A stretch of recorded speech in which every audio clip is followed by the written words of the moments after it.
otra de las cuestiones importantes de la semana fue la decisión del gobierno de establecer que se ha llamado supercepo al dólar. Y bueno, y esto para un país que respira en dólares, que piensa en dólares y sueña en dólares, es una medida de fuerte impacto, ¿no?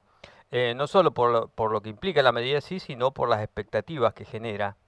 Y bueno, un poquito como para ayudarnos a desentrañar qué implica esto para la gente, esta decisión del gobierno, cómo cree él que va a impactar en el bolsillo de la gente. Estamos en comunicación con un amigo de la casa, Amílcar Collante, un economista de nuestra ciudad. Amílcar, ¿qué tal? Buen día, José Picón y Roberto Pascual te saludan. ¿Cómo andás? Hola, ¿cómo andan? ¿Todo bien? Bien, Amílcar, ¿vos? Bien, todo tranquilo. Bueno, che, pregunta, Super Cepo, ¿había alguna otra alternativa? Porque hay muchos que sin ser economistas como vos estábamos viendo como que las reservas del Banco Central estaban sacando la lengua. No había parecería que no había demasiada alternativa que cerrar ese grifo. No sé cómo lo ves.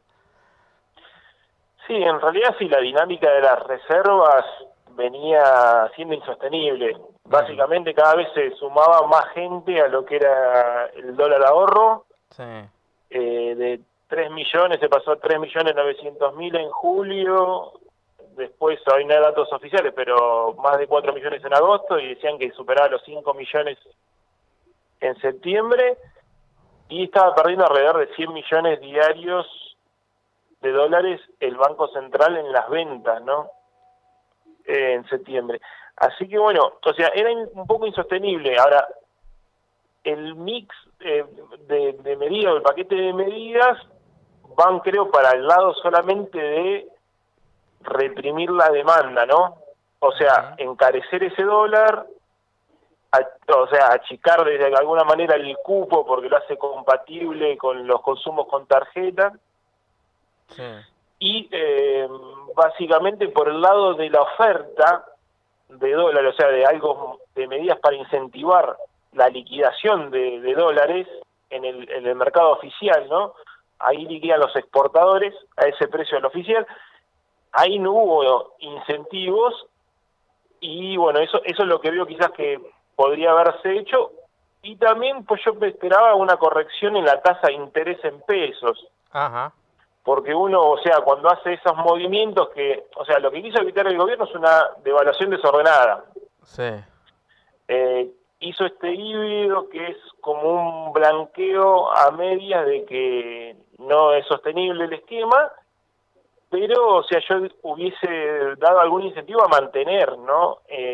Mantenerse las posiciones en pesos, porque bueno, hay un stock de plazos fijos en pesos o instrumentos en pesos que si vos no le das un rendimiento atractivo, o sea, tenés el riesgo de, ante esta incertidumbre, fogonear aún más, ¿no? La brecha cambiaria, que es lo que no quería el gobierno a priori. claro, vos decís que En el, habría que haber subido algún puntito las tasas de interés para evitar que la gente, el pequeño rista ese, se vaya al blue, digamos, de ese esquema. claro, o sea, Mm. dar un incentivo de tasa y después algo que quizás el gobierno es lo menos probable que está en este esquema, en el pensamiento, creo, del gobierno, es de dar alguna baja impositiva para los sectores que liquidan, ¿no? Para los cerealeros o los que producen dólares. De hecho, o Ujú. sea, te doy un numerito que particularmente ahora por la depreciación del dólar a nivel global, o sea, la mera emisión que hubo por la pandemia en Estados Unidos, el dólar está muy deteriorado y la soja hoy está tocando los $380 por tonelada, es un número 80 dólares por encima de lo que estaba a principio de año, llegó a tocar los $300, Sí. y bueno, es en uno de las exportaciones más importantes que tiene el país, así que bueno, por ese lado no hubo señales, ¿no? Ujú. Está bien. Ahora, Amílcar, ¿cómo crees que va a impactar esta medida en el bolsillo de la gente? ¿Esto va a derramar a precios? ¿Vos crees que esto puede de alguna manera, este dólar ahora que es el dólar este oficial a 132 pesos y el blue a 140 y monedas, esto va a terminar derramando de alguna manera a precios y recalentando la inflación? cuando vos tenés controles de cambio, siempre la expectativa de devaluación, o sea, el techo de donde tendría que ir el dólar oficial a futuro, está dado por el dólar más libre que haya. En este caso sería el blue, ¿no? Porque el gobierno hasta también puede intervenir entre los dólares alternativos, que son el dólar bolsa, quizás son más técnicos, pero bueno, el gobierno tiene bonos para intervenir en ese mercado, en el blue no, y eso está llegó a 145, ahora 141, está cerca de 140. A 140. Si esa brecha,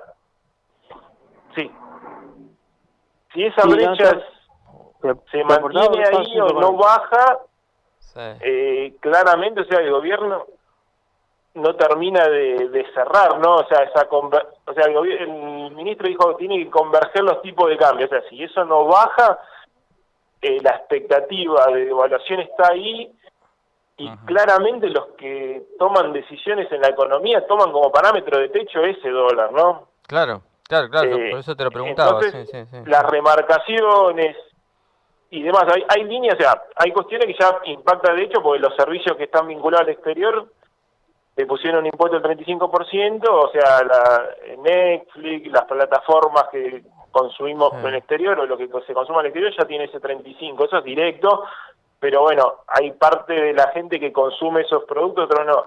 Pero después en lo cotidiano, obviamente, alimentos y bebidas siempre indexa, o sea, por lo que es el dólar oficial, pero la expectativa del dólar oficial está por el paralelo, ¿no? Así que si se dispara un poco más la brecha y se mantiene, ahí tenemos ese problema, ¿no? Que sigue estando la inconsistencia, y, o sea, eso muestra la falta de credibilidad, ¿no? La falta de credibilidad en el programa. El gobierno hizo algunos movimientos, o sea, lo de la deuda creo fue lo mejor que hizo en el tiempo que estuvo el ministro Guzmán y demás, quizás un poco más lento, impactó la pandemia, presentó el presupuesto, pero bueno, ya ahí empieza a perder credibilidad, porque si mirás los números del presupuesto, la inflación y ya el dólar que marcan están subestimados, claramente, pues ya el contexto te marca que si ellos ya tienen ese dólar ahorro en 130, ellos dicen terminar el año en lo oficial en 84, y ya ahí ya empieza a tironearse, y que la inflación vaya a la baja este año respecto del que viene, ¿no? Marcan en 32 y el que viene en 29, entonces ya empieza a ser un poco el plan inconsistente, ¿no? Amílcar, yo escuché en forma coincidente al presidente del Banco Central y a los dos vicepresidentes diciendo en forma coincidente que esta suba no debería trasladarse a precios, particularmente porque, eso es cierto, todas las transacciones de comercio exterior se hacen al dólar oficial.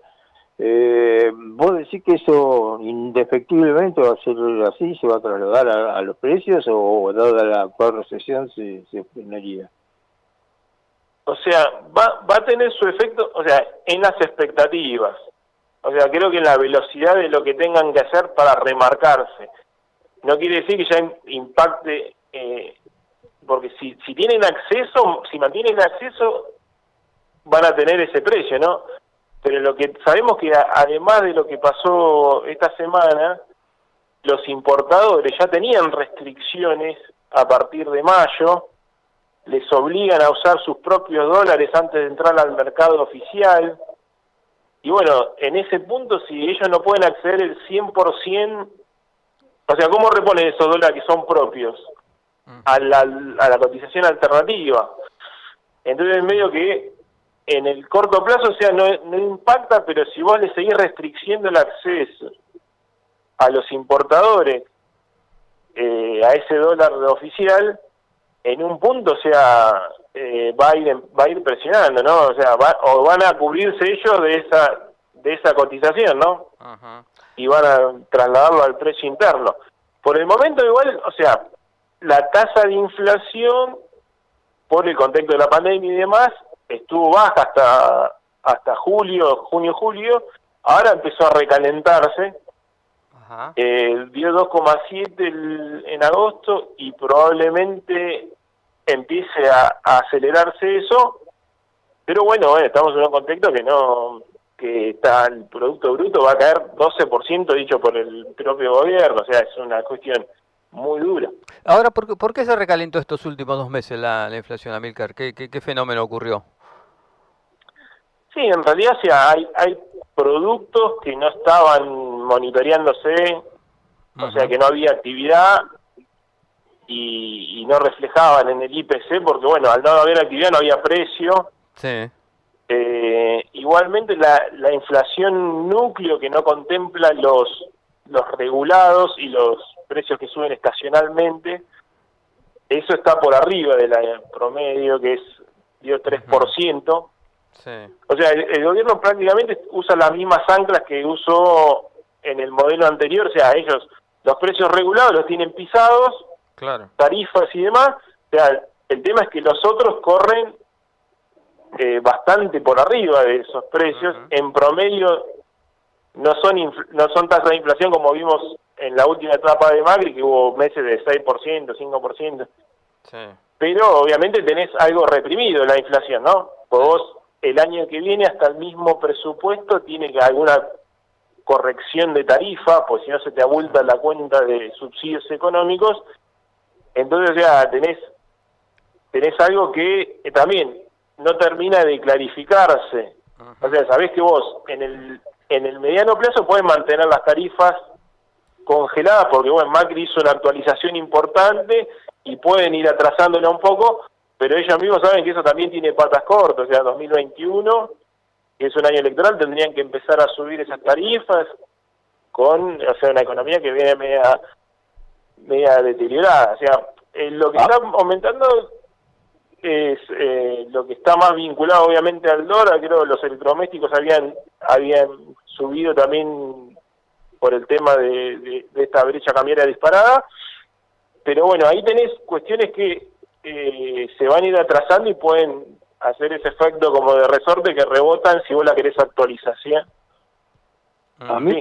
Amílcar, yo quería preguntarte, de todas maneras el principal indicador de aumentos en el costo de vida del mes pasado fue alimentos y bebidas, que es además es lo más sensible, ¿no? Porque es lo que más siente la gente.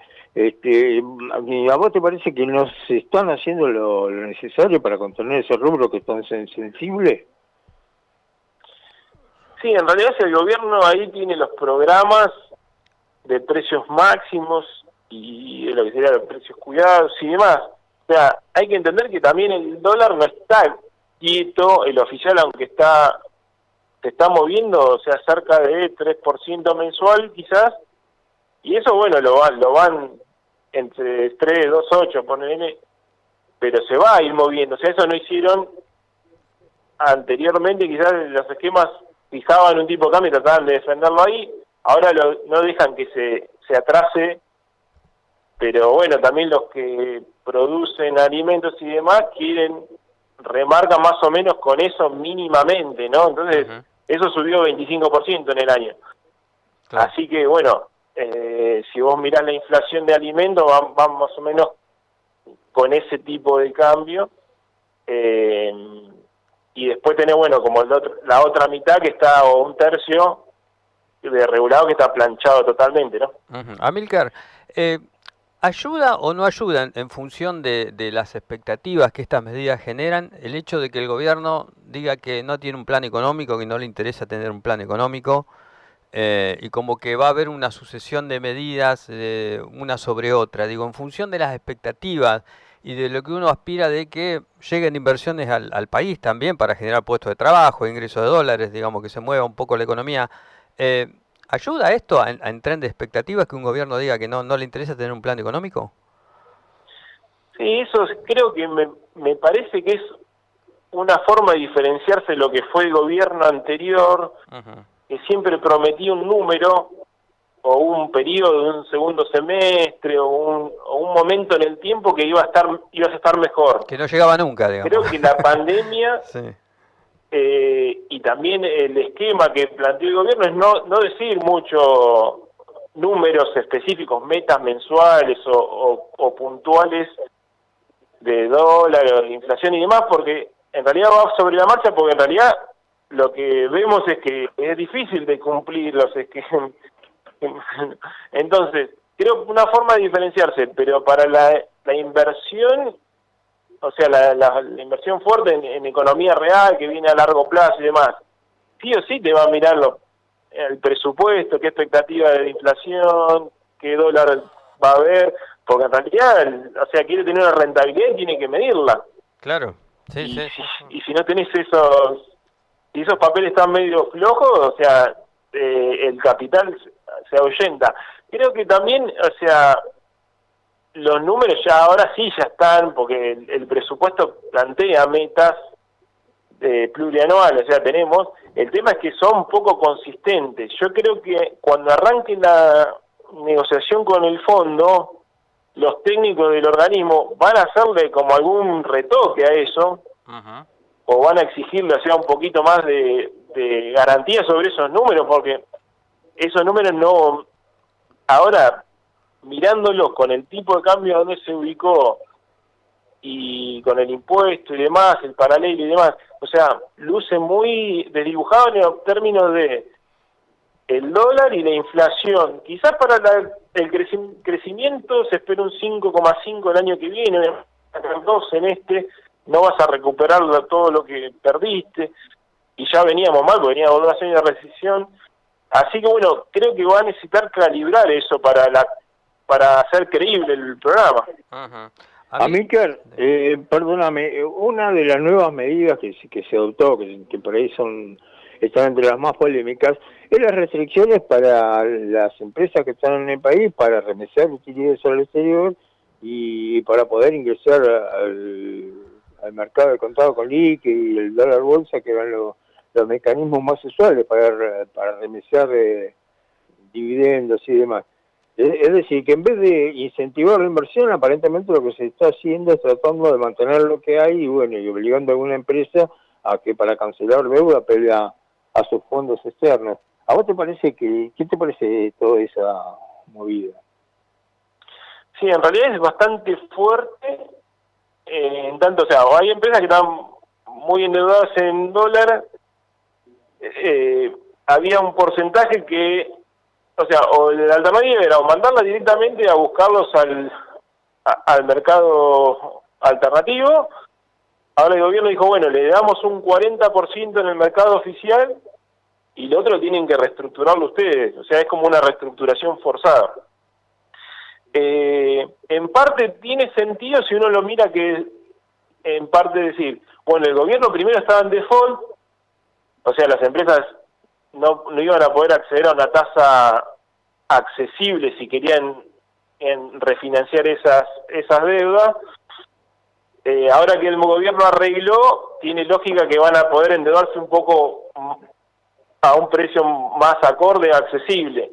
Pero igualmente hoy el riesgo país o los títulos argentinos y eso mantienen tasas de descuento, sería una tasa de interés en dólares arriba del 12-13%. Así que las empresas, o sea, hacer una refinanciación tampoco es muy fácil. Así que bueno, tiene lógica en el esquema eso en default obviamente defaultean todo, porque en realidad el gobierno no tenía dólares y no se los iba a dar a 70, 79, qué sé yo, para cancelar deudas, mientras no tenga ni para importar. Pero bueno, este es un esquema medio un mix, un porcentaje en el mercado oficial y otro porcentaje te tenés que arreglar, pero con la deuda ya solucionado el tema que no bajó tanto la tasa a la que prestarían al país, y obviamente las empresas que están dentro de Argentina tienen un poco adentro ese riesgo, ¿no?